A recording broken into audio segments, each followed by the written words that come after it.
ដែលនឹងធ្វើឲ្យព្រះមហារាជជ្រាបហើយនឹងប្រជារាស្ត្របានដឹងពីការពិតនេះថាព្រះមហារាជនឹងមានភាពអាម៉ាស់យ៉ាងខ្លាំងបំផុតហើយប្រជារាស្ត្រនឹងគិតថាព្រះបុត្រាសុថាគឺបណ្ដាលមកពីទ្រង់នឹងហើយមកពីទ្រង់មកអង្គត់ប៉ុន្តែអ្នកណាធ្វើរឿងនោះទៅ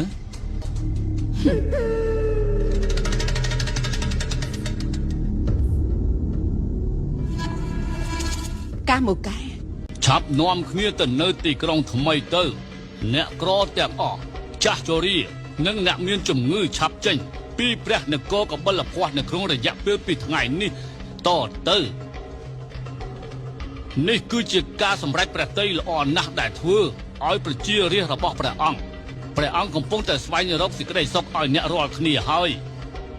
ដើម្បីការពារសុវត្ថិភាពមិនមានការបង្ខំឡើយអើយព្រះអើយមិនបានជាជើងហេតុអីបាត់ជាពួកគេធ្វើបែបនេះអញ្ចឹងមិនគួរណាធ្វើបែបនេះនោះទេនេះគឺជាការស្នើសុំមួយប្លែកណាស់ដែលមិនធ្លាប់មានពីមុនមកទេចឹងហ៎បើយើងស្រឡាញ់កន្លែងនេះហើយយើងត្រូវតែស្លាប់នៅទីនេះមិនថាអញ្ចឹងមែនហើយពេលនោះពួកអ្នកមិនអាចត្រឡប់មកវិញបានឡើយនឹងទេអ្នកណាទទួលខុសត្រូវក្នុងរឿងនេះគឺព្រះបុត្រាសិទ្ធត្ថៈព្រះអង្គមិនចង់ឲ្យទ្រង់មានបទពិសោធន៍ក្នុងសេចក្តីទុក្ខទេទ្រង់នឹងខ្លាចទៅជាអ្នកបួសព្រះអង្គចង់ឲ្យយើងមានសេចក្តីទុក្ខហើយបុត្ររបស់ព្រះអង្គអាចនឹងមានសេចក្តីសុខរឿងនេះយ៉ាងម៉េចទៅវិញខ្ញុំដូចជាមិនយល់តទៅសោះហើយនេះត្រូវហើយតែទ្រង់ធ្វើបែបនេះទៅមិនណាទៅវាគឺជាការជឿថាទ្រង់ពិតជាមានអកុសលណាស់ដែលព្រះមេដារបស់ទ្រង់ជួយទីបង្គត់ភ្លាមបន្ទាប់ពីទ្រង់បានប្រសូតមក7ថ្ងៃដល់ពេលដែលទ្រង់ធំឡើង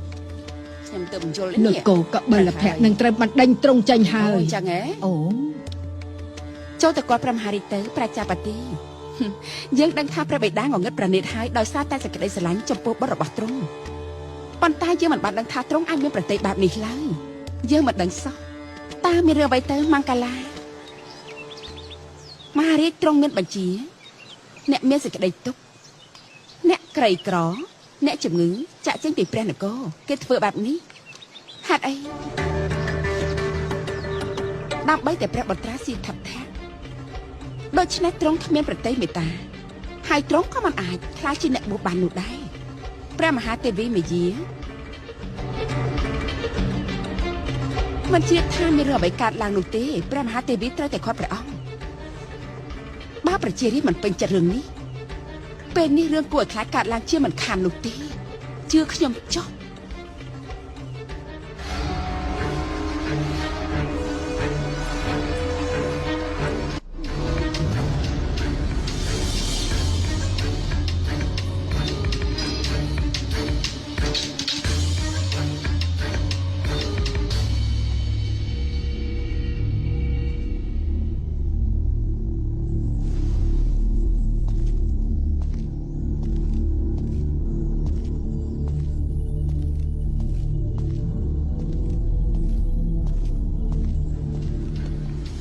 ប្រជាបទីមានការអីហេតុអីព្រះអង្គធ្វើខ្ញុំម្ចាស់ពិបាកប្រតិព្រះអង្គបានយកវាចេញពីមហាទេវីមាយាហើយមហាទេវីនៅតែមានប្រជជនរហូតដល់ពេលនេះមហាទេវីចង់មានសវណ្ណីពីអ្វីនេះគឺមានភាពយុត្តិធម៌ទេព្រះអង្គលោកបណ្ឌិតអាស្មីក៏បានទោសទាយឲ្យដែរហើយព្រះអង្គបានបញ្ជាឲ្យប្រជារាស្ត្រមានទុក្ខលំបាកចេញពីព្រះនគរមនុស្សបានឆ្លងកាត់ការឈឺចាប់ដោយសារតែសេចក្តីសុខរបស់គេទៅថ្ងៃអនាគតណាមហាទេវីអនាគតរបស់អ្នកណាអនាគតរបស់ព្រះបុត្រាស៊ីថត្ថៈហេតុដូច្នេះហើយទើបព្រះអង្គធ្វើឲ្យប្រជារាស្ត្រមានសេចក្តីទុក្ខមិនទាន់ជាតិពេលទេព្រះអង្គព្រះរាជបញ្ជាដកវិញទៅប្រជានរាស្ត្រមានកំហឹងខ្លាំងណាស់វានឹងធ្វើឲ្យ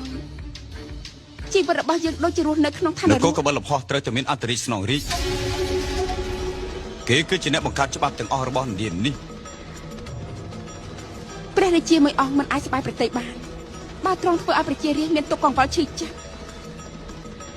ព្រះអង្គមិនអាចឲ្យព្រះរាជាកុមារនៅឆ្ងាយពីអ្វីគ្រប់យ៉ាងបាននោះឡើយព្រះពរម្ចាស់ធម្មជាតិបានបង្កើតវិធីមួយផ្សេងពីគ្នាដើម្បីទុកឲ្យការដោះស្រាយតើព្រះអង្គចង់ឲ្យទ្រង់នៅឆ្ងាយពីមនុស្សដែលមានសេចក្តីទុក្ខឬក៏សេចក្តីស្លាប់មែនទេព្រះពរម្ចាស់ព្រះសវណ្ណីរបស់មហាទេវីកំពុងតែធ្វើបងតច្រោះហើយក្តីស្រឡាញ់របស់ទ្រង់ចំពោះបុត្ររបស់ព្រះអង្គកំពុងតែធ្វើឲ្យព្រះអង្គគ្មានព្រះតីនោះទេ នៅពេលព្រះរាជកុមារធំឡើងខ្ញុំម្ចាស់សង្ឃឹមថាទ្រង់មិនមានប្រតិយចង្អៀតចង្អល់នោះ មហាទេវីកុំភ្លេចឲ្យសោះថាយើងគឺជាបិតារបស់គេយើងមានសិទ្ធិគ្រប់គ្រងលើគេច្រើនជាង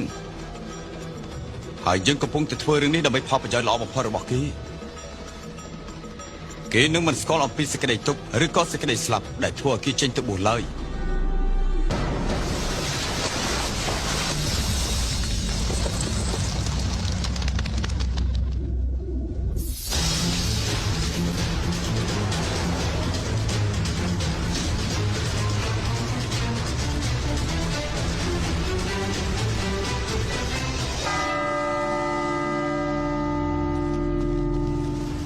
នឹងមិនមានភាពរំជើបរំជួលនៅក្នុងនគរកបិលភ័ក្រជាដាច់ខាត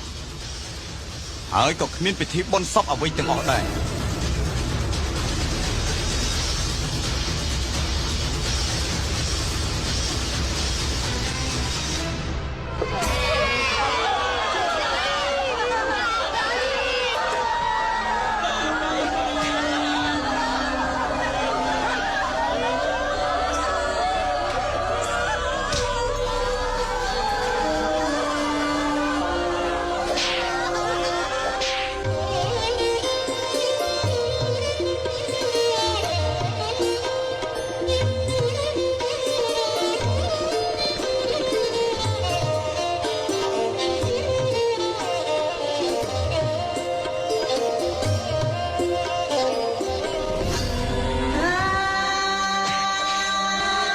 ទៅ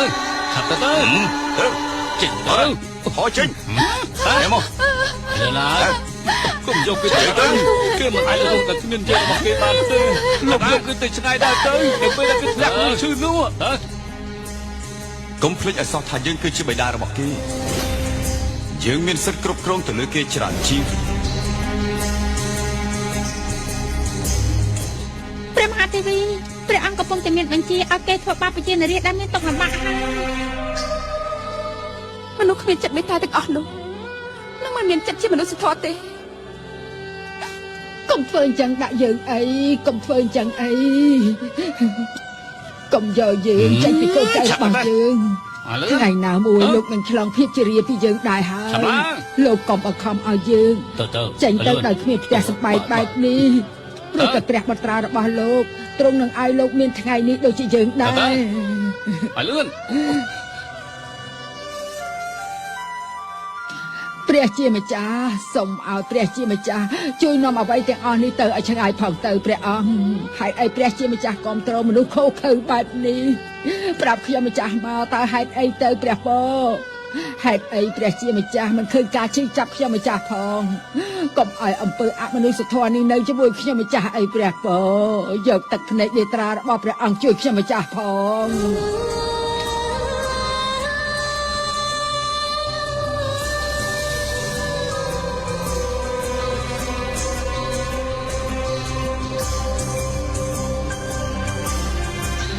ឡាសិកាមើលនេះទៅ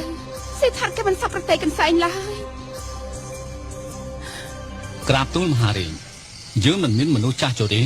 អ្នកជំងឺឬក៏អ្នកមានសេចក្តីទុក្ខនៅក្នុងទីក្រុងទៀតឡើយនៅមានព្រះអង្គ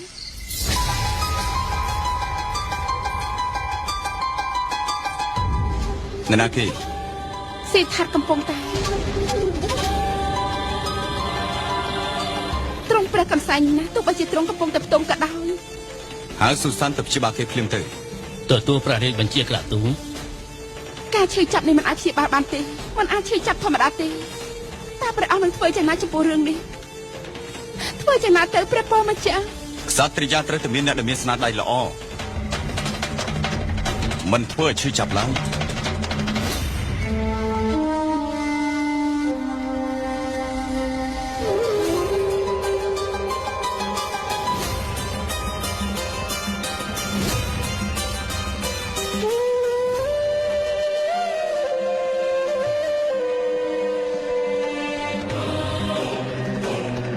ទ្រង់បានព្រះសុបិនអាក្រក់ក្រាបទូលដូច្នេះហើយទើបទ្រង់ព្រះកន្សែងនៅក្នុងពេលផ្ទុំប្រហែលជាដូច្នេះហើយទើបទ្រង់សោកសង្រេងកុំយកគេមកទីនេះឲ្យសោះឲ្យនរណាម្នាក់យកគេចេញទៅ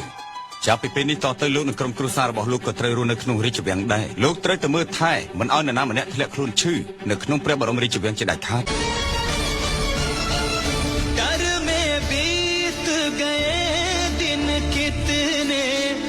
सन्नाटे मेरा ते साम दाम दंड भेद के डंडे करते रहे बस बातें आंखों में आंसू है भरे होठों पे लिए मुस्कान समय बीतता 10 ឆ្នាំកន្លងផុតទៅ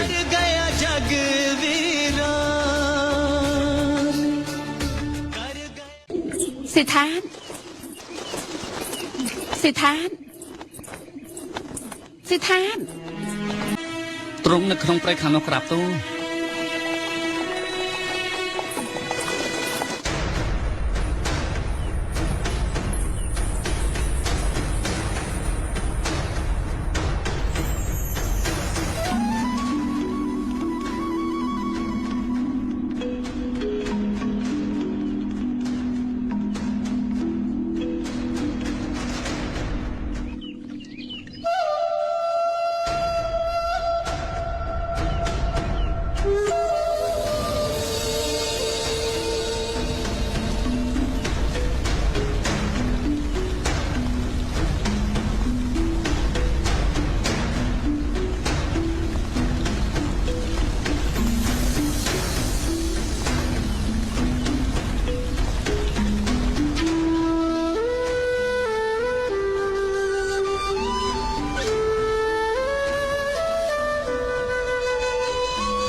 សិដ្ឋានណៃណាទៅ